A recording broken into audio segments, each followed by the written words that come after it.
우리의 신앙, 믿음이라고 하는 것은 하나님의 계시로서 믿는, 하나님이 나를 믿게 하여서 믿는 믿음이 있는가 하면 그런 믿음을 하나님을 신뢰하는 믿음이다. 그래서 피스티스의 믿음이라 그래요.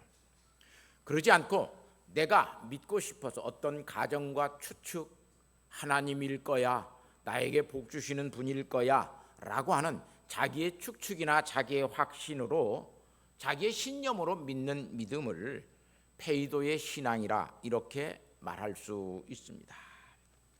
그래서 이 자기 확신으로 가지는 믿음, 이 페이도의 믿음은 항상 신앙생활에 어떤 문제가 부딪히면 늘 교회를 떠나게 되고 하나님을 믿지 않는 불신앙 사람들이 되는 것을 볼 수 있어요. 이런 사람들을 우리는 유사 그리스도인이라 그래요. 믿는 것 같지만 믿지 않는 사람들, 또는 교회는 다니지만 그냥 교회에 정말 예수님을 의지하고 하나님을 믿는 사람이 아닌 명목상의 신자라 부르기도 해요. 이런 사람들은 대다수 많은 부분에서 교회가 이렇다 저렇다, 무슨 문제가 있다, 나는 교회에 안 다닌다 이러면서 가난한 성도가, 가난한 교인들이 되어지는 경우가 굉장히 많은 것을 볼 수 있어요.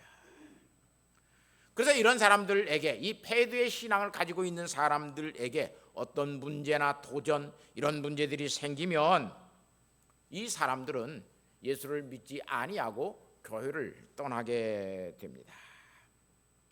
그러나 참된 신앙이 하나님을 신뢰하는 피스티스의 신앙을 가진 사람들은 그런 문제나 도전들이 생겨나면 그 믿음을 더욱더 강하게 갖습니다.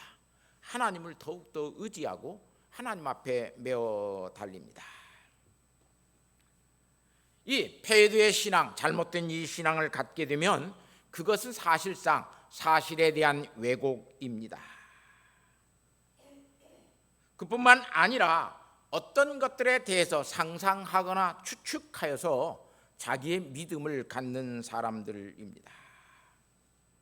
어떤 일에 대해서 이러할 거다라고 하는 이 가정 때문에 그렇게 사람들이 부르짖고 있는 것들에 대해서 그냥 쉽게 그 이야기에 동조해 버리고 그런 신앙의 모든 것들을 따라갑니다. 예수님 결혼했다고 그러던데 그러면 예수님 결혼했는가 보다, 이렇게 믿는 사람들이 많습니다.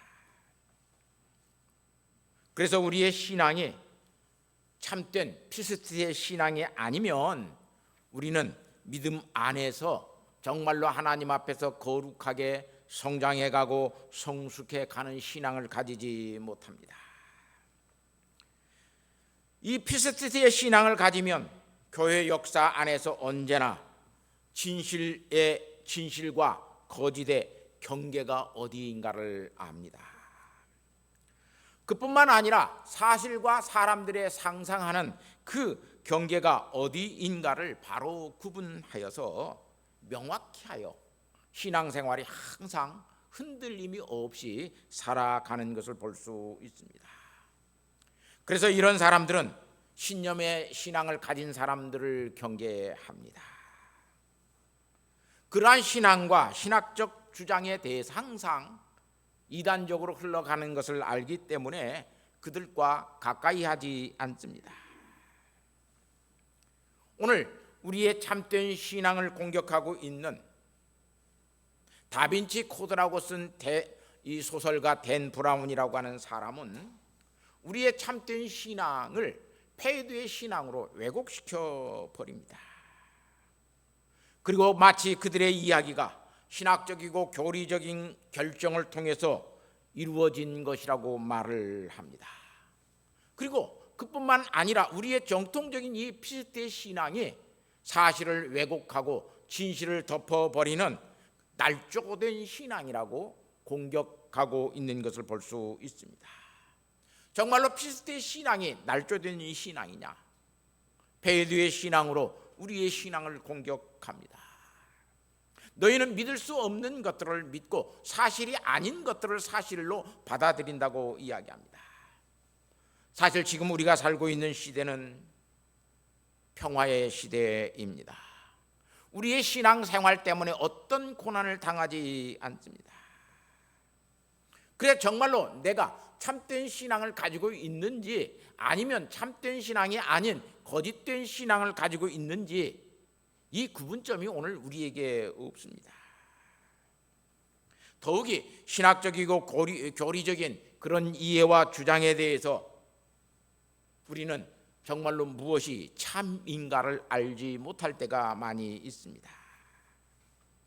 그래서 이런 폐도의 신앙을 가지고 있는 사람들이 피스트의 신앙을 가지고 예수를 믿는 하나님의 계시에 의해서 믿음을 가진 자들을 공격합니다. 너희의 신앙은 매우 잘못되었다. 시비를 걸고 신앙적으로 교리적으로 문제를 삼습니다. 이런 문제에 대해서 오늘 우리가 제대로 대응하지 못하게 되니까 오늘 우리의 신앙은 자꾸 위축되어지고 그들이 말하는 것이 만양 참인 양, 그들이 말하고 있는 것이 정말 진리인 양, 그렇게 우리에게도 믿어지게 만드는 일들이 굉장히 많습니다. 진실이 거짓이 되고 거짓이 진리가 되는 시대 속에서 오늘 우리는 예수를 믿고 신앙생활을 하고 있습니다. 댄 브라운이라고 하는 이 소설가가 쓴 다빈치 코드라고 하는 이 소설은 사실상 스틸러물이라고 할 수 있습니다. 우리가 가졌던 이 피스트의 신앙에 대해서 그는 콘스탄트 대제 때의 로마의 황제였습니다. 그 황제 때에 예수를 그가 신격화시킴으로써 우리가 예수 그리스도를 하나님의 아들 신으로 믿는 것이지, 그때 그 콘스탄트 대제가 예수 그리스도를 신격화시키지 아니했다면 오늘 우리는 그렇게 예수를 믿지 아니하게 될 것이다.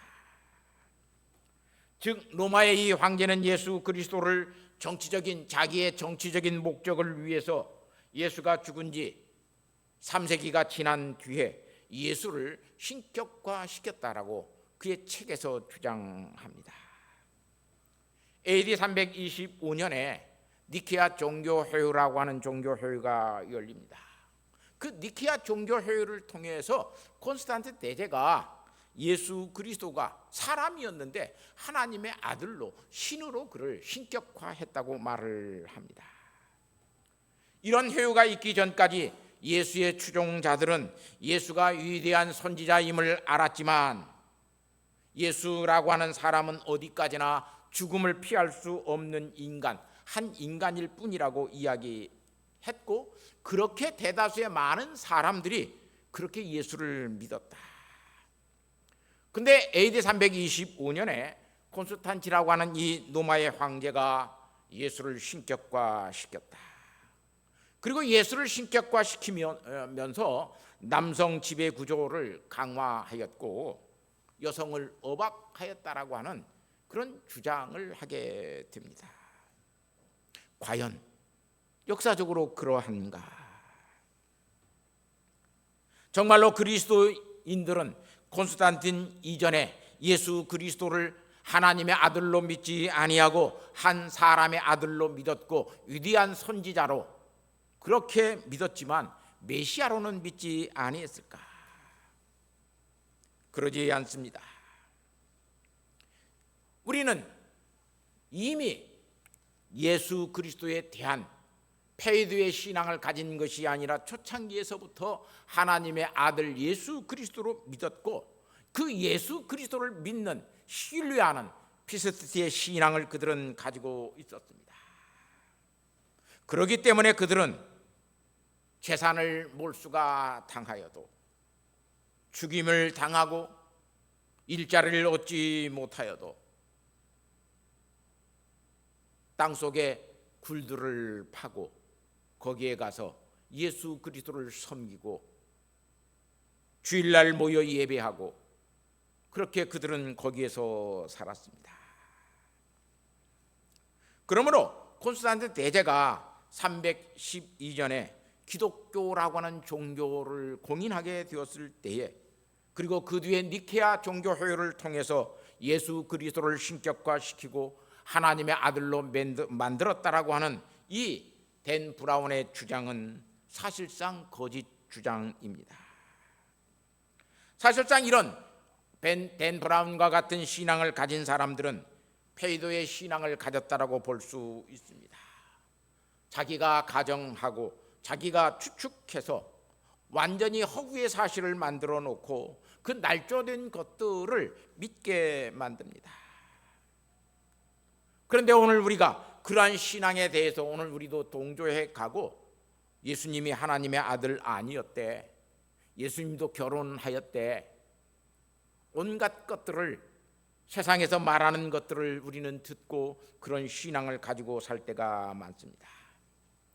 자, 이렇게 콘스탄틴 대제가 예수 그리스도를 하나님의 아들 되심으로 인정하는 종교회의라고 하는 니케아 종교회의가 있기에 그 역사적인 상황을 들여다보면 AD 312년에 콘스탄틴은 로마의 네분의 십사였습니다. 그는 로마의 황제 자리를 갖고 로마의 황제에 있던 막센티우스와 전쟁을 하고 있었습니다. 밀라노 비근에 있는 그 로마 부근, 밀라노 부근에 있는 밀비안 다리를 사이에 두고 황제의 군대와 이 콘스탄틴 대제의 군대가 다리 사이를 놓고 진을 치고 있습니다. 이 전투에서 승리하는 사람이 로마의 황제가 되는 그런 마지막 결전이었던 것을 볼 수 있습니다. 콘스탄틴은 하나님을 섬기는 예수를 믿지 않는 사람이었습니다. 그는 전쟁에 나가기 위해서, 전쟁의 승리를 위해서 이교도의 신들에게 가서 기도를 드렸습니다. 기도를 드리고 있는 그 중에 콘스탄틴 눈에 트로피로 보이는 십자가가 그에게 나타났습니다. 그리고 그 트로피로 만들어진 그 십자가에는 라틴 말로 이렇게 써져 있었습니다. 이것으로 정복하라. 그런 글이 새겨져 있는 트로피를 보게 되었습니다. 그리고 그날 밤에 콘스탄틴은 잠이 들었습니다.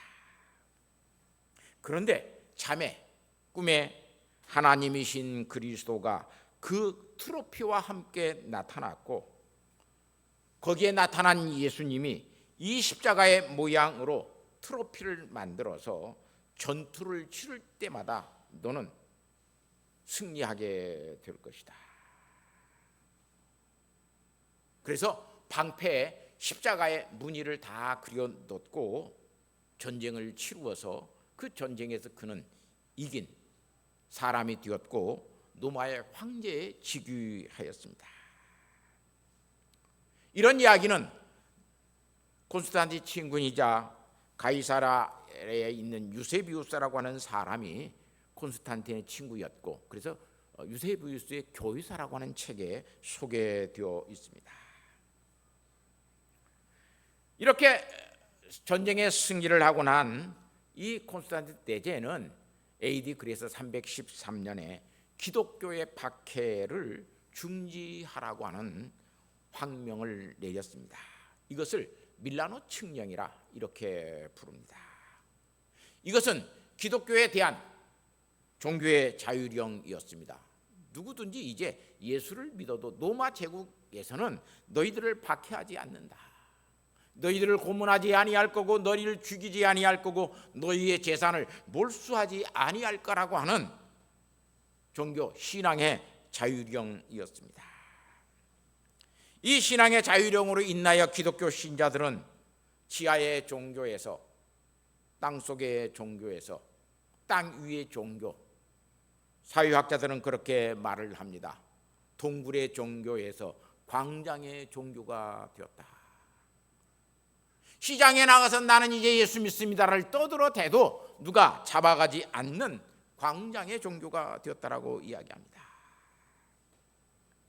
그런데 이런 니케아 종교회의가 있기까지 신앙은 급속도로 313년에 그런 자유령이 내리고 325년 약 10여 년 뒤에 교회는 아주 혼란스러운 상태에 있었습니다.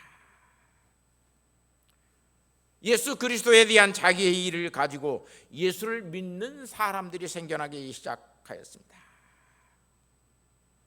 그 당시 분위기를 말해주는 교회사의 책들을 놓고 보면 콘스탄티노플이라고 하는 이 로마 제국의 수도, 동로마 제국의 수도죠.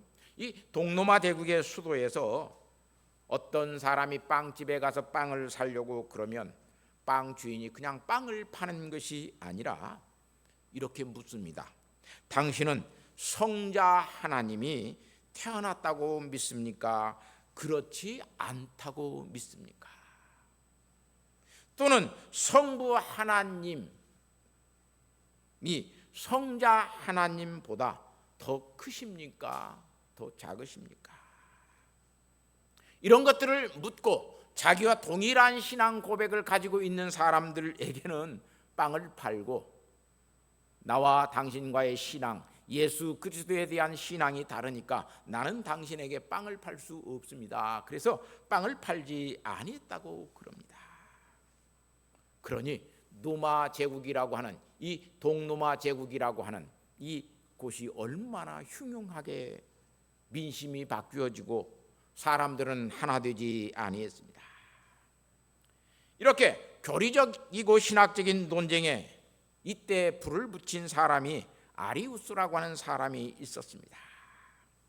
이 아리우스라고 하는 사람은 예수 그리스도는 하나님 아니시고 하나님의 창조물이다. 다시 말하면 예수 그리스도는 피조물로 이 땅에 오셨을 뿐만 아니라 그분은 신성을 가지고 있는 분이 아니라 유한한 본성을 가지고 있었던 분이시다.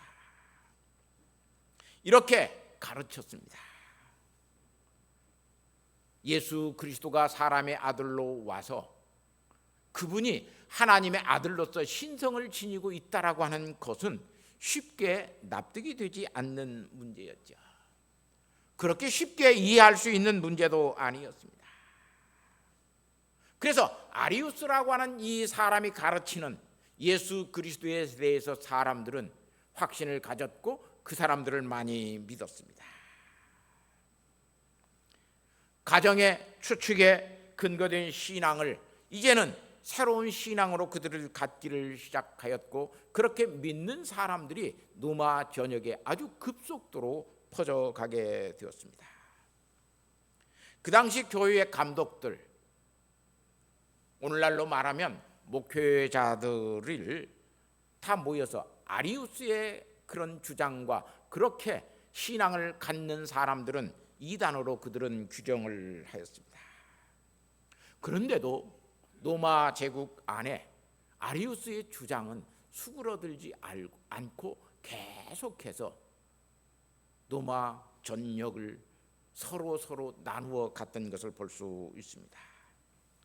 이런 상황 속에서 콘스탄틴이라고 하는 이 로마의 황제는 교리적이고 신학적인 이런 이견들을 하나로 만들고 그리고 기독교의 전통 교리를 확립하여 제국의 신민들을 하나로 묶고 통합하려고 그는 325년에 니케아라고 하는 교회 곳에 다 교회의 감독들을 불러서 회의를 소집하도록 했습니다. 그 당시 로마는 기독교 국가가 되었습니다. 그래서 정말로 이 기독교의 신앙을 가지고 있는다라고 하는 것이 얼마나 개인적으로도 영예스럽고 복된 것인가를 그들은 깨닫고 알고 살았습니다. 그런데 이미 예수 그리스도를 믿는 신앙에 대해서 아타나스주의와 아리우스주의라고 하는 두 가지 신앙의 견해가 나누어져 있었고 그리고 아리우스주의를 따라가는 사람들이 많게 되었습니다.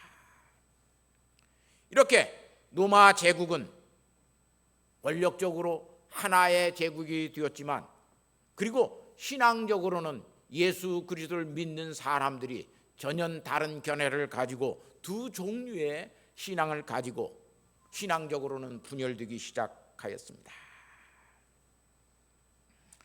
318명이나 되는 교회의 감독들이 이 니케아라는 곳에 모였습니다. 이미 그들은 암묵적으로 아리우스를 이단으로 선언하였습니다. 그런데도 다시 그들은 모여서 다시 회의를 통해서 정말로 이제 신학적으로 교리적으로 어떻게 예수 그리스도를 믿는 것이 참된 믿음인가라고 하는 것을 그들은 구분하였고, 이러한 것들은 그들에게 바른 이론이 없으면 발명이나 어떤 발견, 그런 것들도 오래 지속되지 못한다는 것을 알기 때문에 신학이라고 하는 이 신학 이론을 통해서 기독론을 확립해 가려고 그들은 모였습니다. 사실 로마의 황제는 이때 그런 어떤 세부적인 기독론적인 신학적인 그런 것들에 대해서 그런 관심도 없었습니다. 니케아 종교회의를 통해서 어떤 것이 우리가 믿어야 할 가장 올바른 정통의 신앙인가라고 하는 것을 감독들이 모여서 정해 놓으면 그것을 따라가려고 생각했던 사람이 이 로마의 황제 콘스탄틴이라고 하는 황제였습니다. 그래서 318명이나 되는 로마의 감독들을 다 불러들여서 여비도 주고 채제비도 주면서 교회를 통해서 너희가 분명히 이것을 정하여 내라고 이야기했습니다. 왜냐하면 로마라고 하는 이 거대한 제국을 신앙으로 하나를 만들어 놓았을 때에 그 일을 통해서 나라의 모든 사람들이 한 예수를 믿게 되고, 그러면 나라를 다스리는 왕으로서 황제로서 굉장히 나라의 국론이 분열되어 있지 않기 때문에 굉장히 좋은 치적을 쌓고 치세를 할 수 있었기 때문입니다. 그래서 이 로마의 황제 이 콘스탄틴이라고 하는 사람은 그 개회 연설에서 이렇게 연설하였습니다. 교리적 분열은 전쟁보다 더 나쁘다. 그렇게 역설하고 교리적 분열이 아닌, 교리적으로 분열하지 않도록 정통 교리를 너희가 만들어서 로마의 제국의 모든 시민들이 한 예수 그리스도를 믿도록 하라고 이야기했습니다. 이 회의에서 그리스도의 신성에 관한 교리는 근소한 표차로 통과되었다라고 댄 브라운은 역사를 왜곡하고 있습니다. 이때 교회의 역사가들은 말을 합니다. 318명의 회의에 참석해서 예수 그리스도에 대한 신론에 대해서 논의하다가 이런 문제에 대해서 다 정하면서 318명 중에 5명이 나는 그것에 대해서 동조하지 못하겠다 그랬어요. 그 5명 중에 2명만이 거기에 서명하지 아니했어요. 그러니까 316명이 다 이것이 올바른 예수 그리스도에 대한 신앙의 고백이요 우리가 믿어야 할 믿음의 도리라고 하는 것을 다 그들이 서명하고 갔어요. 그런데 댄 브라운은 근소한 표차로 아리우스주의가 패하고 아타나스주의가 이겼다라고 이야기를 합니다. 이렇게 콘스탄틴 대제가 이 니케아 종교회의를 통해서 그리스도의 그래서 신성을 날조하게 되었다라고 하는 주장은 사실상 사실이 아닌 것을 알 수 있습니다. 교회는 예수 그리스도를 하나님의 아들 메시아로 믿었습니다. 사도들도 그렇게 믿었고 속사도들도 그렇게 믿었고 초대교회의 교부들도 그렇게 믿었습니다. 그런데 교회의 역사에 보면 AD 110년에 이그나타티우스라고 하는 교부가 있었습니다. 그는 로마에 순교하러 가면서 몇몇 교회들에게 이렇게 편지를 써서 보냅니다. 마리아의 아들, 하나님의 아들, 우리 주 예수 그리스도 육신으로 오신 하나님이라고 하는 말을 그는 남기고 갑니다. 또 그뿐만 아니라 AD 160년에 순교한 폴리갑이라고 하는 이 교부는 예수의 신성, 예수의 승천 및 예수의 영화롭게 되심을 나는 믿는다라고 고백하였습니다. 나는 예수가 하나님의 아들인 것을 믿고 예수님께서 하나님의 아들로 승천하신 것을 믿고 예수 그리스도가 영화롭게 되심을 나는 믿는다라고 고백하였습니다. 그리고 그는 86세의 나이로 순교의 길을 걸어갑니다. AD 165년에 순교한 저스틴이라고 하는 사람도 그리스도는 성부 하나님의 아들이시며 사도이시며 만유의 주시다라고 고백하였습니다. AD 177년 니용의 감독이었던 이레리우스라고 하는 사람은 평생 그는 영지주의의 신앙과 싸웠던 사람입니다. 영지주의에 대해서는 다음 주일날 제가 말씀을 드릴 겁니다. 이 영지주의 이단과 평생을 싸웠던 사람입니다. 그는 요한복음 1장 1절을 이렇게 설명하고 추석하였습니다. 성부와 성자의 모든 차이점은 사라진다. 왜냐하면 한 분 하나님이 자신의 말씀을 통해서 만물을 창조하셨기 때문에 성부와 성자의 모든 차이점은 태초에 로고스의 말씀으로 하나님이 창조하셨다라고 하는 그 속에 다 그 차이점은 사라지고 만다라고 이야기했어요. 또 그뿐만 아니라 AD 150년에서 212년 동안 살았던 터툴리안의 책을 보면 교회와 성도는 니케아 종교회의 이전에 250년 동안 그 모든 교회가 사도들의 가르침을 따라서 그리스도의 신성을 믿고 살았던 것을 알 수 있습니다. 그래서 우리가 믿는 이 필스트의 신앙을 갖는 것은 어떤 사람들이 가정하거나 누가 추측하여서 우리가 믿는 것이 아니라 예수 그리스도의 계시로 하나님께서 말씀하시는 것을 믿는 그 계시에 의해서 우리는 그런 믿음을 갖고 살아갑니다. 그렇기 때문에 그들은 순교의 삶을 살았습니다. 자신들이 가정하고 내가 추측하고 그것 때문에 죽는 사람은 아무도 없어요. 내가 이것을 사실로 믿자 그러고 죽자 그렇게 생각하는 사람은 아무도 없어요. 진리라고 하는 것은 상상이나 추측 그 어떤 것으로도 진리는 되지 않습니다. 오늘 성경 말씀에 보면 아브라함이 하나님을 만납니다. 6절 말씀에 보면 아브라함이 여호와를 믿으니 여호와께서 이를 그의 의로 여기셨다 그래요. 아브라함이 뭘 믿어요? 환상 속에 나타난 하나님을 믿는 것이 아니라 하나님의 말씀을 믿는다는 거예요. 하나님의 말씀을 믿는다. 여기에 나와 있는 이 환상이라고 하는 말은 히브리 말로 마하제라고 하는 말이에요. 이상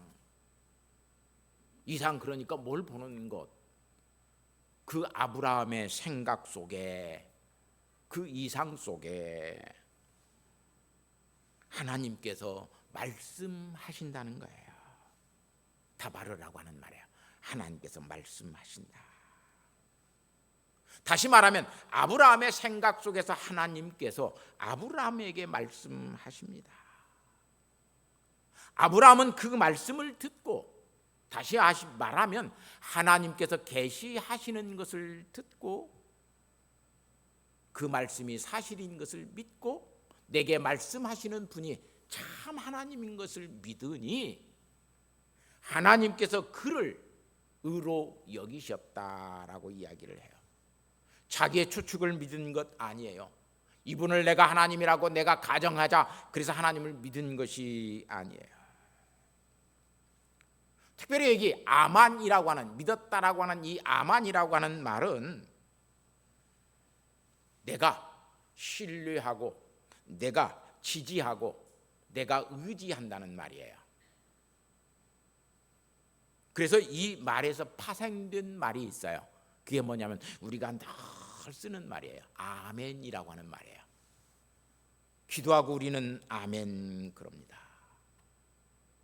그 아멘 속에는 나는 진실로 하나님을 믿을 뿐만 아니라 내가 하나님 앞에 이렇게 기도하고 간구하는 것은 하나님 보시기에 거짓이 없습니다라고 하는 뜻이에요. 그냥 아멘이 수식어로 따라오는 것이 아니라 하나님을 믿는 신앙을 가지고 있는 사람들이 내가 하나님을 이렇게 믿습니다. 다시 말하면 아브라함이 하나님을 믿은 것과 같이, 아만하는 것과 같이 나도 하나님을 아멘으로 내가 믿습니다. 이 믿음이 피스티의 믿음이에요. 어떤 내 가정이나 내 생각을 믿는 것이 아니라 하나님을 믿는 믿음이 피스티의 믿음이에요. 그런데 오늘 우리는 그 신앙을 갖지 않습니다. 하나님을 믿는 것보다는 누가 말하는 것, 과학적인 어떤 사실, 누가 내게 어떤 상상으로 추측으로 가져다 주는 것, 그런 것들을 믿고 신앙생활을 합니다. 근데 유명한 사람이 누가 무슨 말을 하면 그 사람의 말에 혹합니다. 우리 철학자 도울이라고 하는 사람이 있습니다. 도울이 영지주의 이 책들을 갖다가 뭐 영지주의에서 본 요한복음 뭐 온갖 것들을 갖다가 막 강해를 해요. 목사님들 중에서도 그런 책들을 많이 사서 봐요. 그런데 내가 그 목사님들에게 뭐들어 이런 쓰레기 같은 책을 읽냐. 거기는 전부 다 추측으로 이야기하는 거예요. 역사적인 근거를 가지고 있는 것 같지만 사실상 역사적인 근거가 없는 추측을 가지고 이야기하는 거예요. 그 영지주의 복음이라고 하는 거, 영지주의에서 많은 문서들이 나와요. 피스트의 신앙은 그런 것들에 대해서 현혹되지 않습니다. 오늘 우리가 하나님 앞에서 하나님께서 나를 의롭게 여기시는 것은 어떤 사실이나 어떠한 것들을 믿는 것이 아니라 내가 하나님을 믿느냐 믿지 않느냐. 하나님을 믿고 의지하고 신뢰하는 사람은 하나님을 그를 의롭게 여기십니다. 추측의 믿음은 그래서 믿음이 아닙니다. 내가 생각하고 내가 확신할 수 있다라고 하는 믿음은 그건 믿음이 아닙니다. 하나님의 계시로 되어지는 믿음. 그래서 하나님을 신뢰하고 하나님을 사랑하는 사람이 참 믿음의 사람입니다. 사랑하는 성도 여러분, 어떤 사람을 사랑한다라고 하는 것은 인격적인 신뢰가 없으면 사랑할 수 없습니다.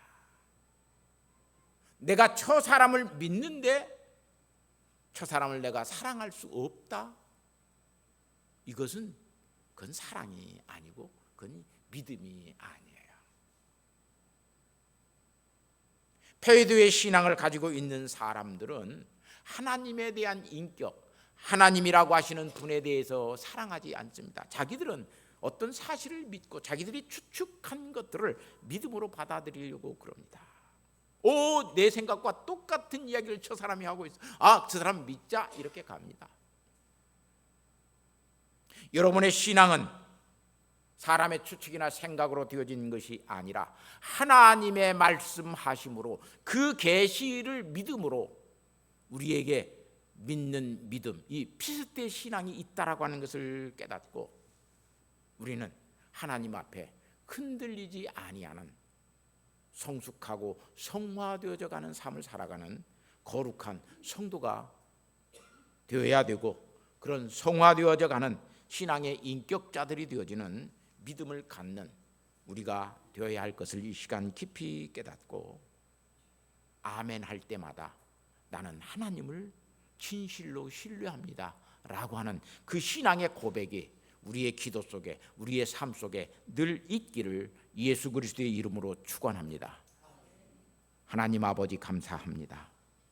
오늘 또 우리에게 이 믿음 주셔서 사람의 생각으로 만들어진, 사람들이 고안해서 아버지는 믿자고 요구하는 어떤 슬로건이나 표의 신앙이 아니라 하나님이 말씀하신 것을 믿는 그 계시의 신앙을 갖는 주의 자녀들이 되게 하여 주셔서 주님 흔들리지 않게 하시고, 고난도 이기고 죽음 앞에서도 순교할 수 있는 신앙을 갖는 믿음의 성도들이 되게 하옵소서. 예수님의 거룩하신 이름으로 기도하옵나이다. 아멘.